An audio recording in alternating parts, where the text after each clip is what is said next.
Coming up in this Fincast, how to install a calcium reactor. When I put ChemPure in the tank, my water clarity is really nice. My fish and my coral seem to respond to it really well.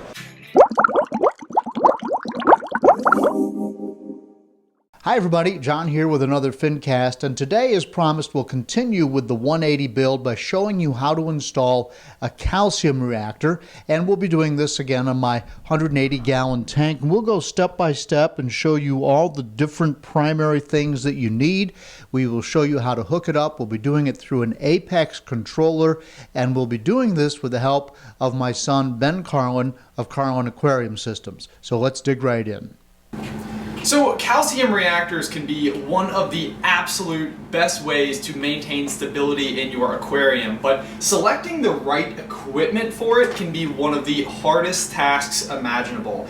We've actually put together a huge calcium reactor setup on our 8,000-gallon reef. Basically, I've just taken all of that equipment and just scaled it down for my dad's 180. So I'm going to walk you through everything that we've picked out here, but starting with the big 6 things that you need. So number 1 is the calcium reactor itself. We like the Geo reactors. I've found that they're just very simply built. It's a very robust design. It's made in America. There's nothing super complicated about it. All of the thumb screws are super high quality. It's got everything you need and nothing else. So this is the starting point for us with the Geo reactor. Number 2 is going to be our CO2 regulator. This is by far one of the most essential pieces to purchase for the system. This is going to be dictating just how and the amount of CO2 that's being injected into the system in order to produce your effluent. The carbon doser from aquariumplants.com, as far as I can tell, is just the one to go with. Everything else is just going to be a little bit fidgety. This thing is incredibly solid. This is the one that we run on our 8,000-gallon system, and it's worked flawlessly for years. Up next, we're going to have our feed pump. So one of the more critical things about a calcium reactor is making sure that water is actually flowing through the reactor itself on a consistent basis and making sure that you're not constantly having to pull out a pump and fidget with it. The first calcium reactor I ever had set up was driven by a MaxiJet, and it was constantly clogged up. It was a huge problem. If there was any amount of backflow, or as the media started dissolving, it started forcing a lot more water through or a lot less water through. It was super inconsistent. I am a huge fan of peristaltic pumps. This one here is actually the basic liter meter from SpectraPure. This is what you could use either for dosing or automatic water change purposes. It's basically built chemical grade, and it's a super solid piece of equipment. Running it in line with an Apex is basically going to mean that it's constantly giving you as much as you need and nothing else. Let's see. Up next is the Apex, or the controller itself. If it was me, I would never run a calcium reactor without one of these. Basically, you're going to have a pH probe in the chamber itself and a pH probe in your system, and with that, you're able to regulate just how much effluent is being dumped. You're not going to have one of these massive spikes of anything, because if the pH in the chamber drops too low, it'll basically cut off your effluent pump, and you're not going to be dumping too much in there. The Apex can be a little bit intimidating to go through and program for the first time, but once you get the hang of it, and we'll walk you through it, it's really not that bad, and it makes everything a lot easier and a lot more stress-free. Next on it is number 5, the calcium reactor media. We personally like Reborn from Two Little Fishies. This is actually all I've ever used, and I've just never run into an issue with it, so it continues to be my recommendation. And finally is going to be your CO2 tanks. CO2 tanks are one of the finicky things about a calcium reactor, because it's not something you can just order online or have a subscription to or constantly keep an eye on it. You actually have to go out and have the tank itself refilled. I would highly recommend having 2 tanks. They come in a variety of different sizes. You can usually get them filled at like your local air gas store. We have a 5-pound tank here, which is great if you've got more space limitation, and a big 20-pound tank here. If you've got like an aquarium room or some place where you can run it to, I would have as big a tank as you possibly can, and I would have 2 of them. That way if one runs out, you can kind of be on the ready to get the other one refilled. So first, we're going to talk a little more in depth about the carbon doser. In my personal opinion, this is one of the most essential pieces of equipment for this particular setup. Basically, it's got more of a digital solenoid inside of it, so that as you go through, you can dial in your bubble counter with this little dial right here. So it makes it really, really easy to regulate just how much is coming in and out of the system. It's super reliable, super solid, and a good piece of equipment. The other thing that comes with it here is a super high-end check valve, which is really, really nice. This is going to prevent anything from ever getting backflowed from the calcium reactor itself into your unit. Without one of these, if you ever have a point where you run out of CO2 and the smaller check valve failed, you could actually have water just flush right into your regulator, which will just gum the whole thing up and ruin it. So having a good quality check valve that comes with the unit is super helpful. Next, we're going to go a little more in depth with our calcium reactor media here. Now, the easiest way to explain calcium reactor media is that you're essentially recycling corals. You're basically taking what was corals once upon a time and adding acidic water to it thanks to the CO2, which will dissolve and then administer calcium and alkalinity into your water. So I think a lot of times people get intimidated by calcium reactors because it seems like there's 10 different places where water can come and go. But they're not really that complicated once you get a handle on them. Each calcium reactor is going to have a recirculating pump. We have a little CJ guy on this guy. And what that's going to be doing is basically taking water and just recirculating it within the chamber itself. That doesn't take any of the water in or out of the system. It's purely inside of this unit. Up top here is where your effluent output is going to be. So this is going to be going back into your tank. And this guy right here is how water gets from your tank and into the chamber. That's going to all be driven with our peristaltic pump that we were talking about before. Now, this doesn't drive a lot of water. You've got to remember the CO2 has to have enough time to actually lower the pH in the chamber itself. You need that good long reaction time in order to start actually dissolving your media. So water will kind of come in. The system is constantly completely full, and because it's completely full, as water's coming in, it's always pushing water right back out into your system. So one of the most important reasons why you would run an Apex on a system like this is because you're dealing with things that can fluctuate. So for example, if your CO2 tank for whatever reason started injecting too much CO2 into your chamber, you would want to make sure that that's not going to drop the pH in your chamber super low and dump all of your media into your system and causing a total wipeout of your corals. So basically what we do is run a 2 pH probe system. One of them is going to be monitoring the pH inside of your calcium reactor through this little nozzle right here. We set that to regulate so that it can't go below 6.5, a pH of 6.5 inside of your chamber, and if it does go below that, it will cut the flow of CO2 into the chamber itself. This basically ensures that you can't drop the pH too much and burn through all of your media very quickly. Now, on the other end of the spectrum, we're going to have a probe in your tank sump. This is going to be monitoring to make sure the pH in your system doesn't go too low. So if you think about it, as we're adding the effluent, we're adding something to your system with a pH of 6.5. That means that if too much of it gets added, it would actually slowly lower the pH of your entire system. So what we'll set this probe to, the probe in your reef, is to about 7.9 is a good safe number. If it goes below 7.9 or hits 7.9, we'll actually cut our effluent pump and we'll no longer be adding water from the calcium reactor back to your reef. This basically makes sure that you don't accidentally add way too much effluent to your system and then drop your pH dramatically and, again, kill all of your corals. Okay, so when the calcium reactor gets shipped to you, it's going to be in a bunch of different pieces and you're going to have to actually start piecing it all together. Fortunately, this entire unit is going to be coming as one, so that's nice and easy. You don't have to do any super advanced plumbing there. So let's go ahead and just start by dropping our media into the system, and then we'll just build it out from there.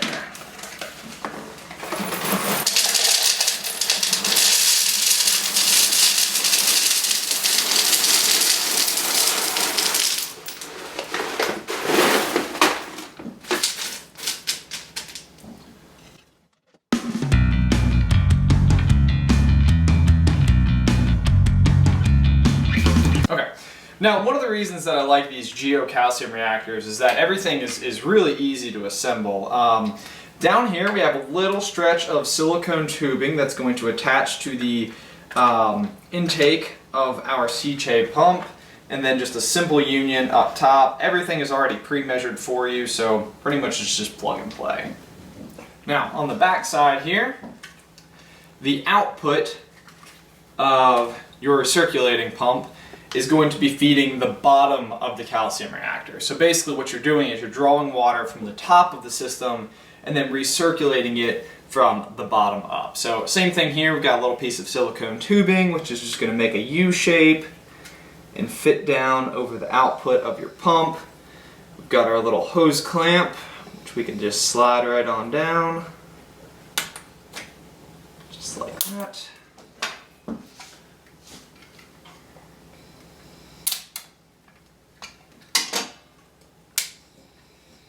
Beautiful. Okay. So now this is another reason why I really like these georeactors, is that everything basically comes color coded for you, which makes it really easy to figure out where everything's supposed to go once you're getting it set up. If you look carefully up top here, you can see that our little output, the effluent nozzle, has a blue cap on it, which is easy to match up with our blue tubing right here. So this is going to be what goes back into your reef. Set that aside. Okay, so up next is going to be our effluent feed line, and if you look carefully, you can see our little nozzle right there is black. We'll just match that up. And finally, this will be for CO2, hooks up to the bottom of our bubble counter, and again, just white on the white, and we're in. Okay, so all of these fittings also are really just simply push connect fittings, so you kind of just have to put up pressure on it and then pull down, and they come out pretty simply. Now earlier you heard me talk about the check valves and why our carbon doser comes with such a nice one. So the supplied one, while I do like the geocalcium reactors a lot, is just a little bit smaller. The one that comes with our carbon doser is a much more robust design. So instead of actually using this white line right here, I'm actually going to swap out for our line that's been supplied with our carbon doser. So I like to make sure these don't get kind of like clumped up anywhere. So we're actually just going to cut just a few inches off of the line in order to put our check valve in. So now our new check valve is going to have a direction of flow on it. So you basically just want to point that in the direction of your calcium reactor. So coming immediately out of our CO2 regulator here, we can put our section of tubing in, and then with the arrow facing the calcium reactor, we'll basically just insert that right in line. And from there, we will just add the rest of our clear tubing, which can now get hooked up to the bottom of our bubble counter. Okay, so we're going to go ahead and mount the apex to the side of the aquarium here. We actually just went through and programmed everything. We'll actually do a later video going a little more in depth on everything that we did there. The important thing to keep in mind when you're trying to organize these guys is, of course, that you're going to have a whole bunch of wires coming out of the bottom. So don't mount them all super close to each other and then find out after the fact that you need a wire to go right where something else is. So fortunately, since this guy is nice and flat up against the top, we can go right up close here to mount it.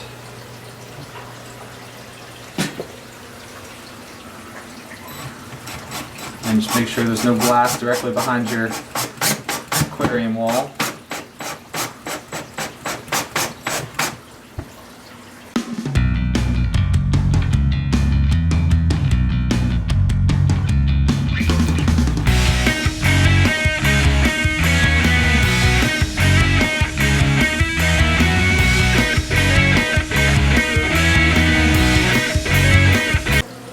Okay, so what we've got here is the lid to our calcium reactor. This is one of these goofy things that maybe most people just know to look for, but this clear piece right here is just a placeholder. So that guy comes out. This is actually what we're going to feed our pH probe that monitors the inside the reactor pH from. This was something that I could not figure out where it went the first time I set one of these up, so I figured it was just worth mentioning. So we've got our calcium reactor a little bit filled up. Be able to drop the probe right on through. Make sure that it's submerged. Tighten down.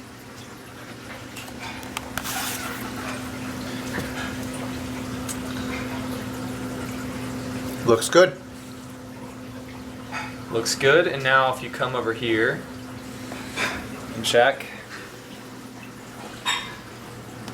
So we're inside of tank water, but we've got all that reactor media in there, so it might be, if you look at our pH 2, it's at 8.28. That's reading the current tank parameters. I would expect this would be incredibly close to that reading.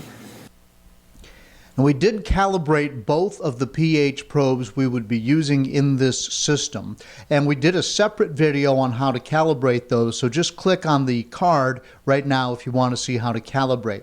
Otherwise, let me tell you that we put one probe in the sump so that it would be measuring the pH of the actual aquarium water, and the other probe will go in the calcium reactor to measure the pH of the water that's in the reactor. Okay, so at this point we've got everything completely wired up. We have pH probe in the tank, pH probe on our calcium reactor. We have effluent in, plugged in with our pump running, effluent out with our pump running, so we've got water flowing through the system. The first thing we can do is plug in our recirculating pump. This is the calcium reactor. This is literally just the water that goes round and round and round in the chamber, never goes back to your main system, always lives inside of here. The next step in the process is going to be getting our CO2 running. So one of the funky things about this particular regulator is that turning left means that it's completely closed. So before you turn on your CO2 tank, you want to turn the knob on the regulator itself all the way to the left. What this is going to do is prevent the CO2 from just blasting into that regulator and potentially ruining something. So what you're allowing it to do is slowly come on instead of being very abrupt. So we're all the way to the left right here. We can go ahead and turn our CO2 tank all the way on. And then from there, we can slowly turn our knob to the right on the regulator. And if you look carefully, you may not be able to see it. So you can see the guides. Okay, our PSI is going to start hopping up as we get a little bit tighter. Right there. We can plug in our regulator. So now it will start allowing a little bit of CO2 to come through. This is where this particular unit is so great. So with a lot of CO2 regulators, what you have to do is turn a valve to try to determine exactly what that bubble per second is, and it's not an exact science. Because this is electronic, you can actually set the little dial to a 1, and that 1 means 1 bubble per second, and it's pretty close. So if we want to, we can slow it down to as infrequent as 1 bubble every 10 seconds, or you can actually have 1 bubble every 1/10 of a second. So you get a pretty good range for the amount that we're putting into our container here. And at this point, everything's running off of our Apex, CO2 regulator is on, a fluid pump is feeding the calcium reactor. We are now helping our corals grow. So thanks to Ben for taking us step-by-step through the process. Also, there will be a card here to show you a little bit more about the Neptune and how to program that, but I'll be using the information from their website and some of their YouTube videos to refer you to that because it's more complicated than what we wanted to go into right here. Having said that, I've slowly increased the amount of CO2 that is going into the calcium reactor, and now about 24 hours later, I've got it down to about 6.5 pH in the reactor, and I'm starting to see that it's breaking down the media and then dripping back into the aquarium where the corals can upload it, and hopefully we'll see some nice growth in my corals. And if everything goes according to plan, I should be able to give you a nice update maybe in a month or so where we can see the established coral growth. Thanks for watching. Hope you found this helpful. If you did, please give me a thumbs up. Please subscribe to the Fincasters channel. Check me out on Facebook. Just look for Fincasters, and also on Instagram. Once again, thanks for watching, and I'll see you in the next Fincast.